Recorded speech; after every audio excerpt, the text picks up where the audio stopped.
Good evening. Welcome to this session at the Mobile Testing and Experience Summit.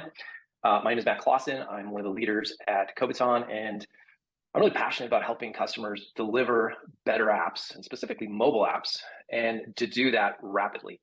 And so I'm really excited about this session because my guest, Emily Thomas, is a test automation expert. That is what her career is all about, is helping organizations deliver applications, improve automation, and so to do that efficiently and quickly. So thank you for being here, Emily. If you wouldn't mind, just tell us a little bit about yourself, introducing yourself. Yeah, thanks for having me. So I am a test automation engineer, a consultant. I have been doing test automation for about 7 years now in the industry across about 3 to 4 different apps, depending on your measure. And I have been self-taught mainly. So I've actually completely moved from not knowing anything to knowing all of what I know now, largely through self-teaching and through reaching out to our tech community.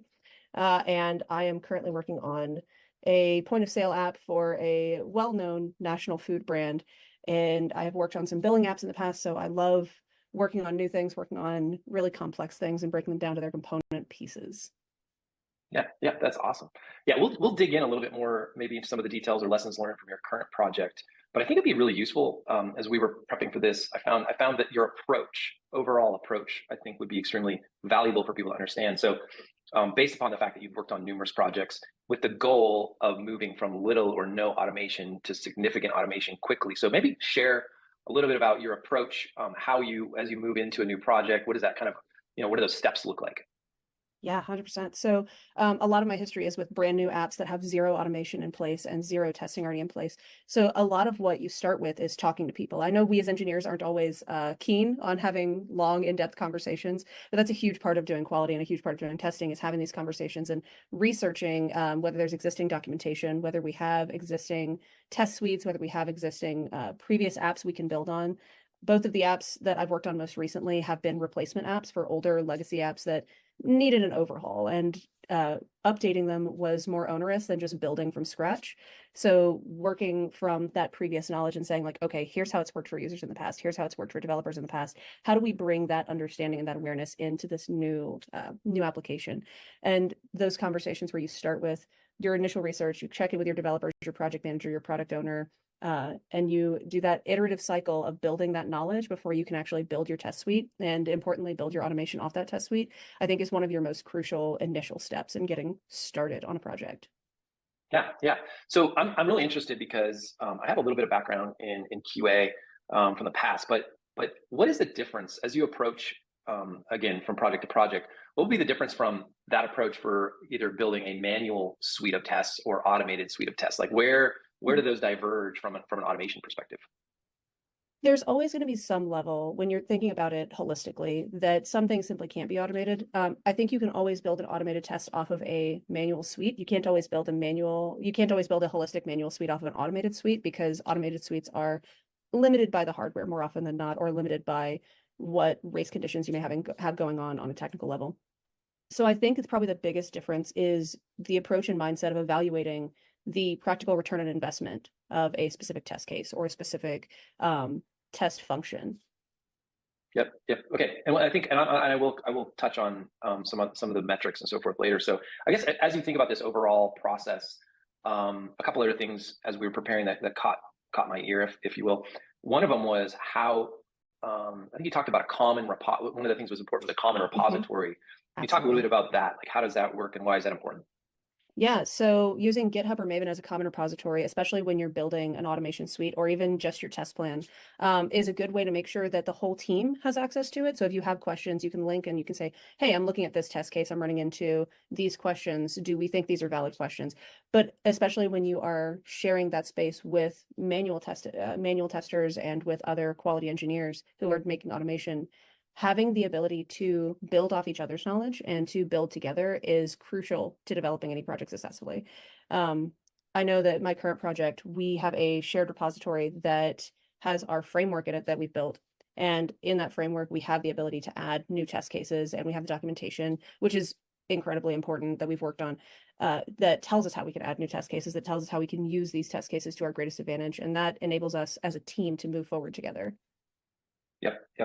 Yeah, that's cool. I think that's really critical. I think that's one of the things that allows people to scale efficiently.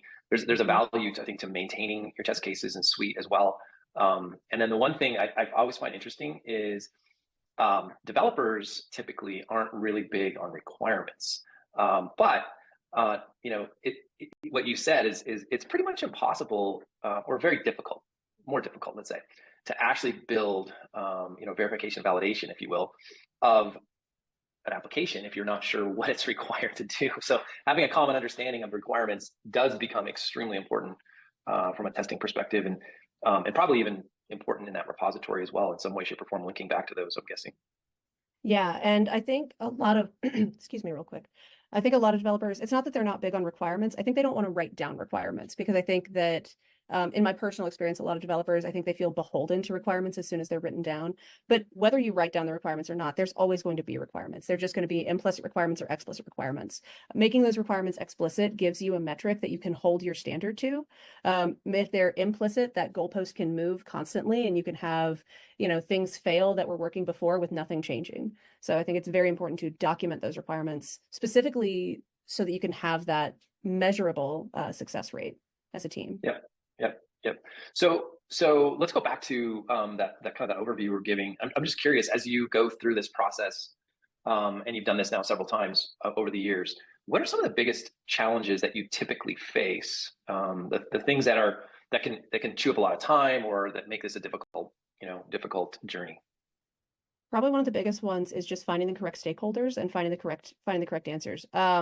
There are, and I know we talked about this briefly, there are occasionally challenges with frameworks because certain mobile operating systems are a little bit more complicated to work on than others because of the certain requirements, required technologies involved in getting connected to the operating system and getting connected into the infrastructure in order to run your test cases.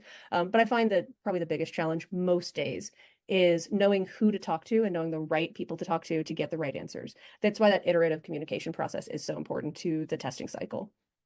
Yep, yep. So I think that's, and I think again, once again, kind of a good lesson here, which is, you know, talking to people.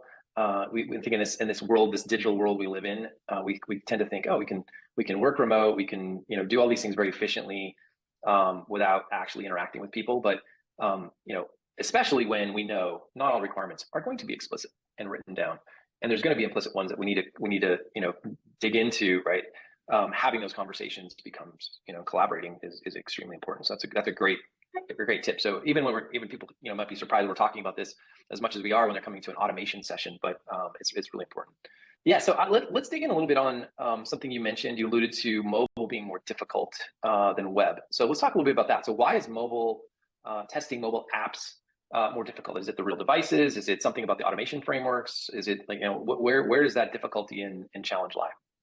Yeah, I think a lot of the challenge comes from the frameworks themselves and the hardware itself, because things like, you know, for iOS, you have Xcode, you have XCUI tests that even if you're using Appium, you're going to be dependent on those tools. And if those tools are having issues, or if you have a versioning issue, like you have Xcode 15 and you're trying to use iOS 17.5 or something, and it's incompatible, you're going to run into a lot more issues that way. There are some other challenges related to hardware with timing issues. I know that we talked about the fact that a button can load and your framework could not detect it. So you can run into a lot of issues with things like timing. You can run into issues with like, oh, I decided that I wanted to press these two buttons in a row, but the second button hasn't loaded yet. And that all comes from the actual hardware and the operating system and trying to tie in these automation frameworks with these operating system frameworks themselves.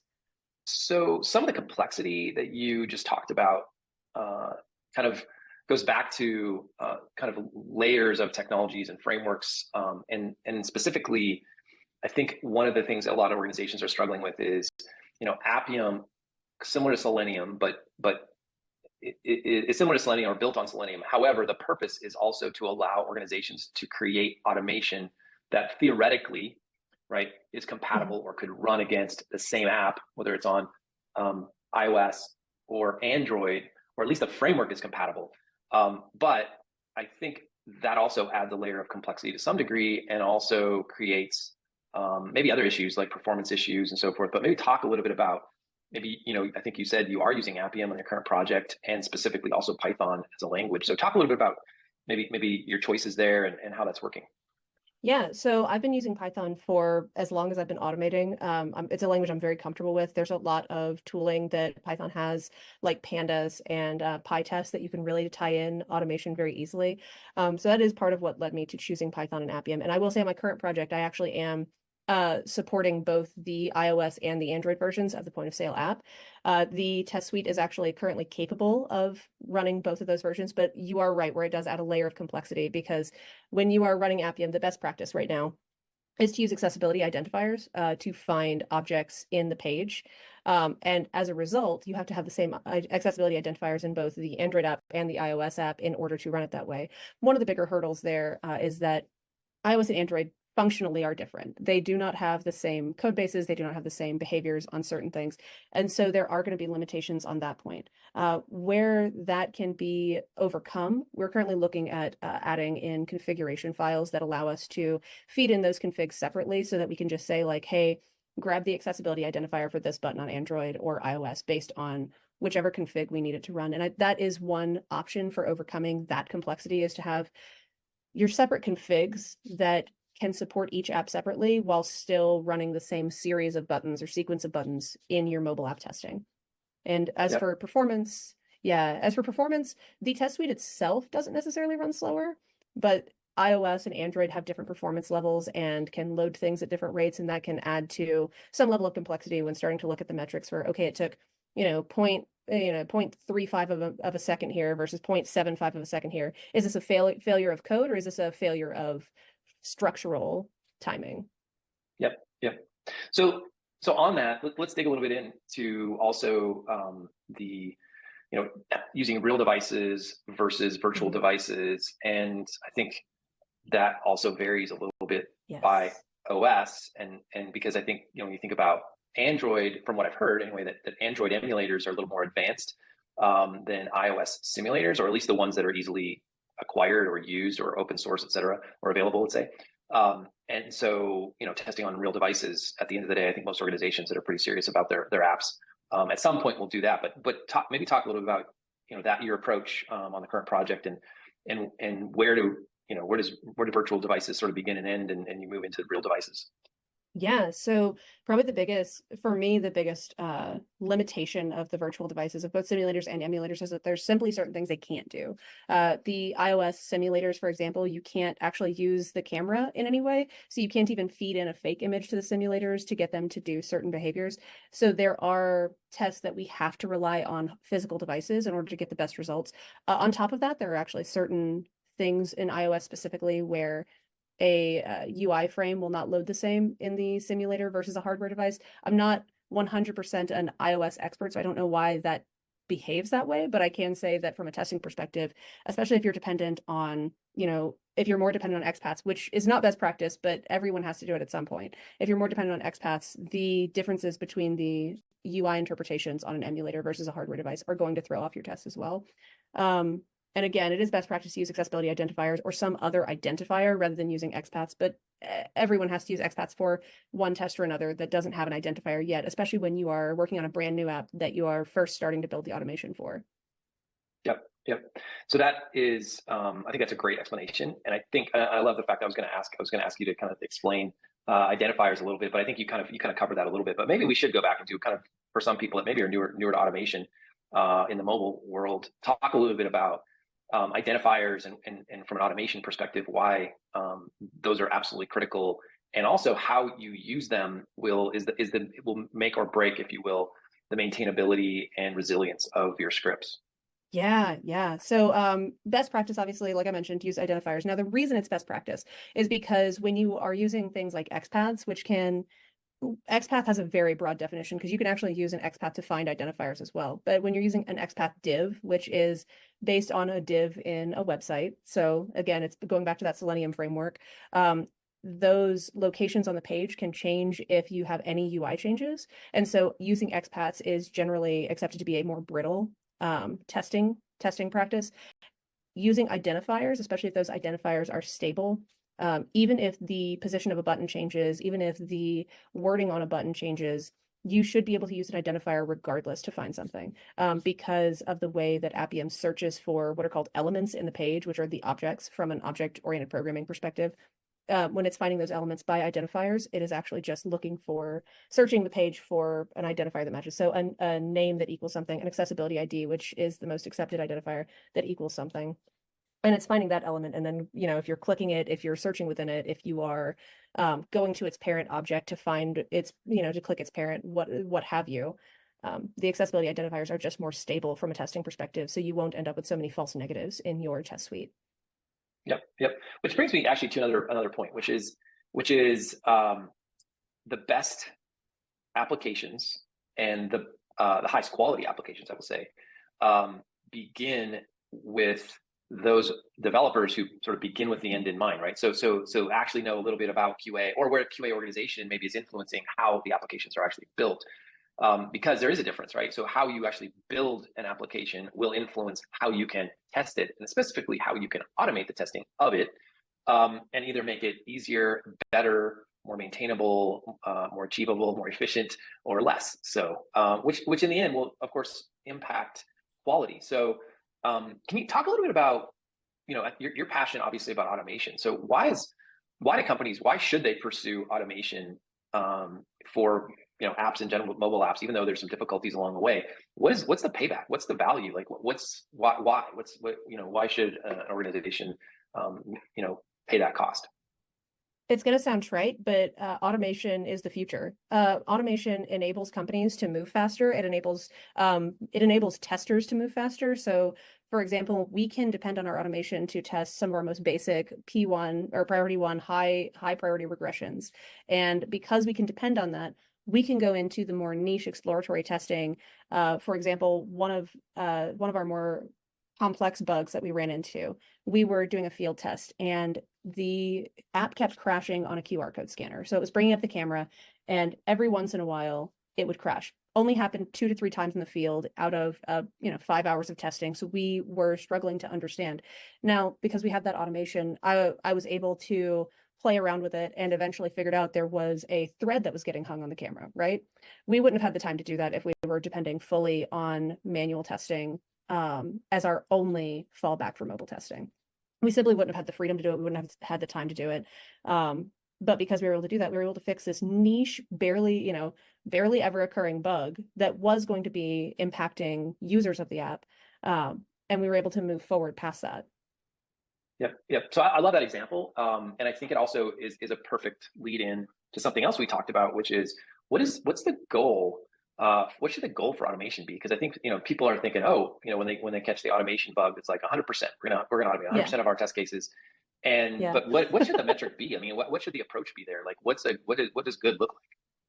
I mean, I always joke that my personal goal is 100%. I would love to automate 100%. It's not a realistic goal. It's not something that'll happen in reality. And I think it's going to vary from project to project. So it depends on what peripherals you might have attached to your app, what images you might need to input, what things you might need to inject into the camera. I think that aiming for 80% is beautiful. It's wonderful. We all want to do it. But I think, honestly, aiming for that first 1% of tests, getting that framework up and running and getting that first 1% done is going to be your biggest achievement, because once you have that 1%, that first couple tests, that first set of your framework, expanding on that is going to be a lot easier.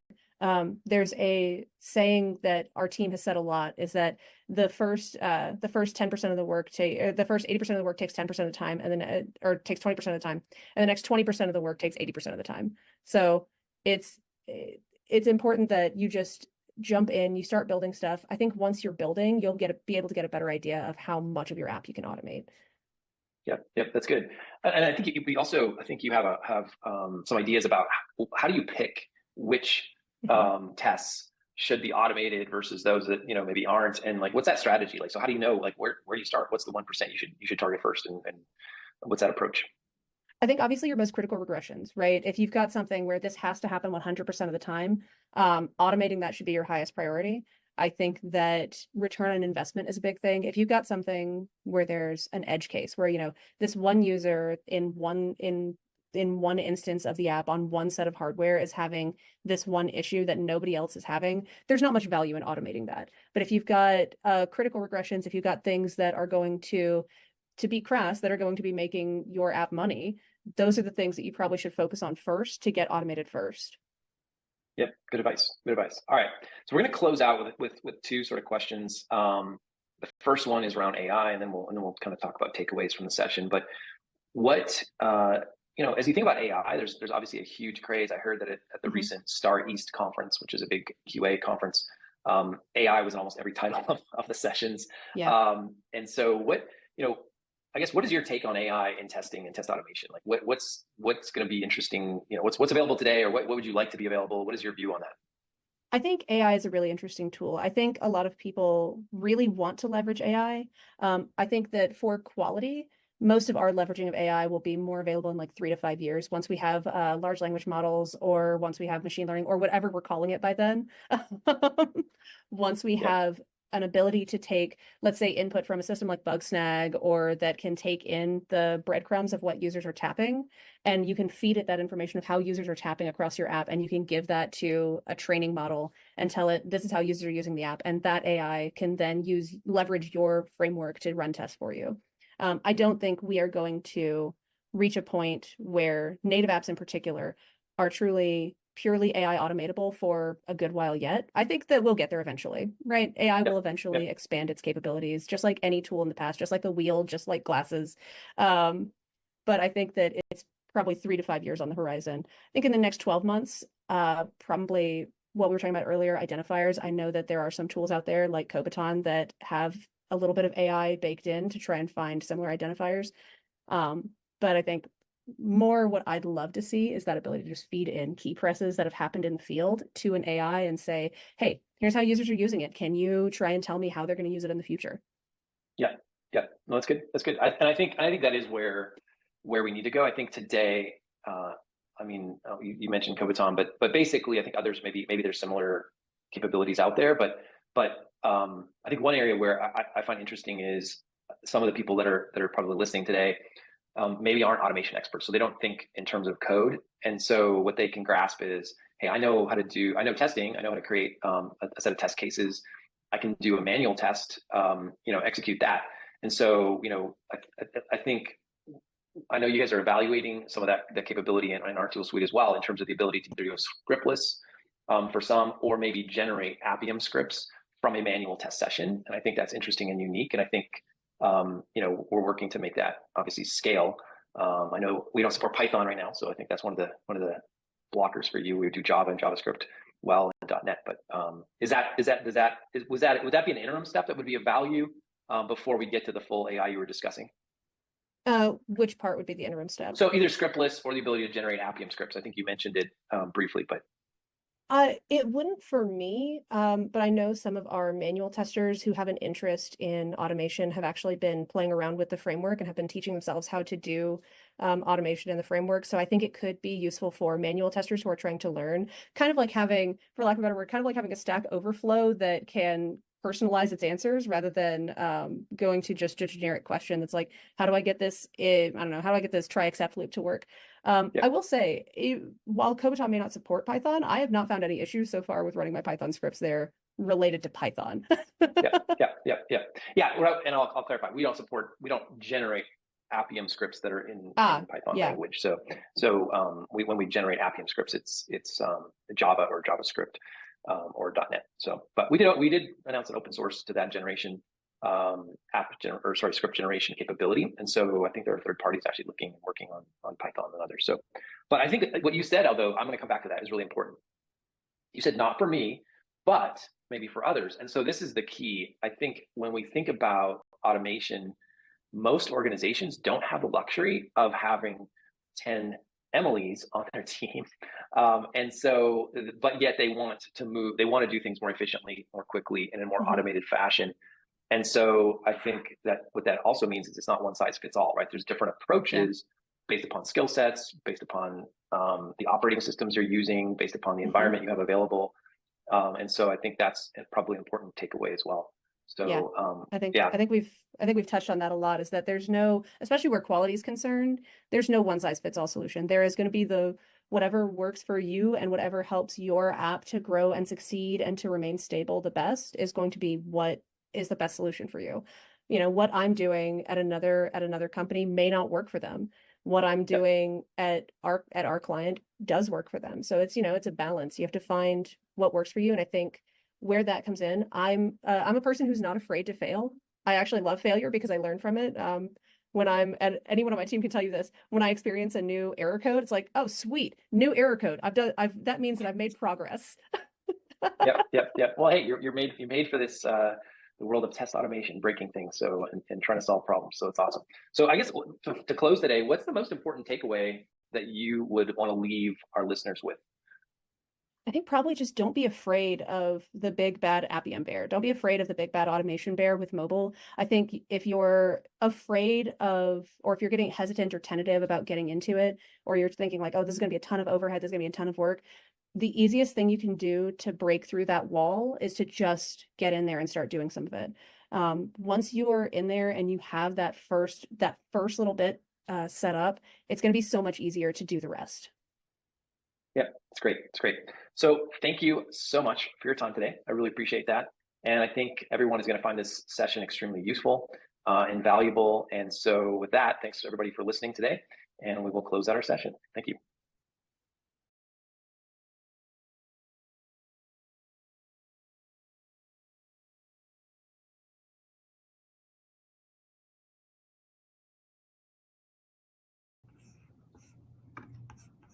All right.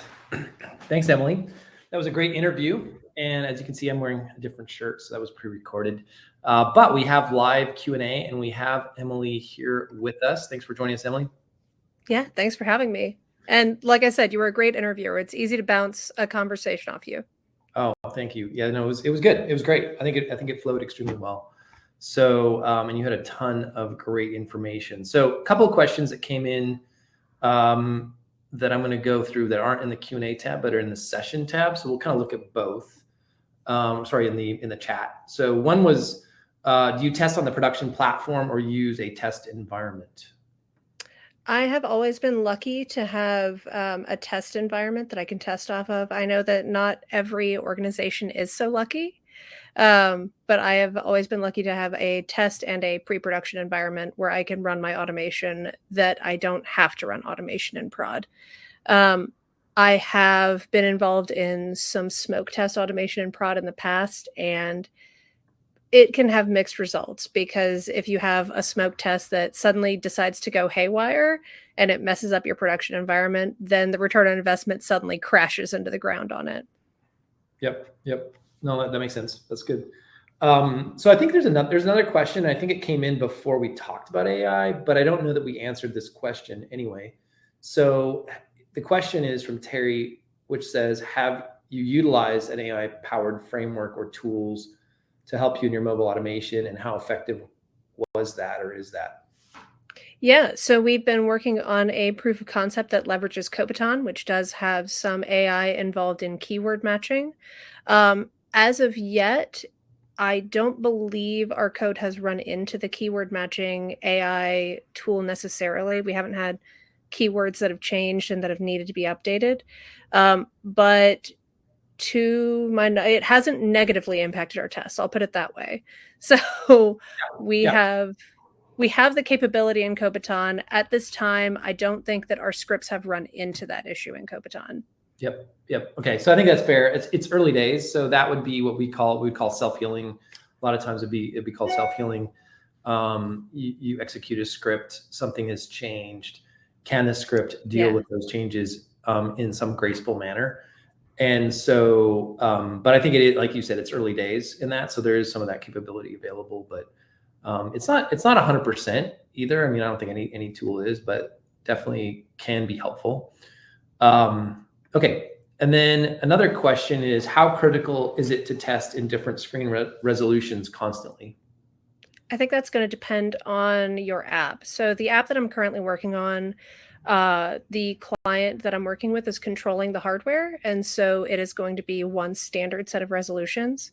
But if you are going to be supporting multiple resolutions, I think that, especially if you're doing visual testing, like I know other speakers have talked about earlier today, that it's important to cover at least a range of resolutions.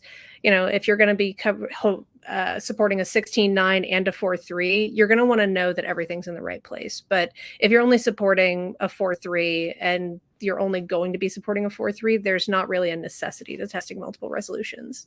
Yep, that makes sense. Okay, great timing. Our session has come to an end. Thank you so much for everyone. Thank you.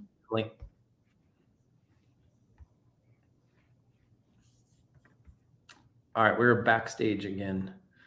All right, cool. This platform does not give any leeway. It's because I mean, it's the whole thing's scheduled, obviously. So this is a really cool platform, though. I'm going to be real honest. I've been really impressed with.